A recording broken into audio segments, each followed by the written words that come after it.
Selepas keluar dari penjara usai mendekam selama 10 tahun, Angelina Sondah mengalami banyak perubahan. Salah satu yang paling menonjol adalah penampilan ibu Kaanu Jabar Masaid yang kini menjadi lebih religius. Selain itu wajah janda Aji Masaid ini juga terlihat semakin menawan meski sudah kurang lebih 10 tahun tak menjalani perawatan seperti kebanyakan selebritis pada umumnya. Di usianya yang kini sudah menginjak 44 tahun, Angi masih terlihat cantik dan tampak tak berubah seperti sebelum mendekam di penjara. Hanya penampilan dan kepribadian Angi yang semakin membuat ibu sambung Aliyah dan Zahwa Masaid tersebut dikagumi.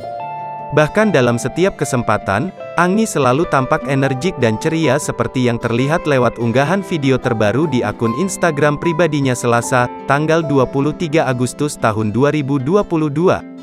Dalam video berdurasi beberapa detik tersebut, Angi terlihat asik berjoget bersama sang asisten dengan menggunakan lagu Ojo Dibandingke yang kini sedang populer.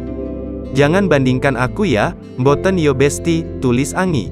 Menariknya para pengikut akun Instagram Angi justru dibuat salah fokus dengan kondisi wajah mantan putri Indonesia tersebut. Banyak dari warganet yang menilai Angi kini semakin terlihat cantik dan begitu memukau.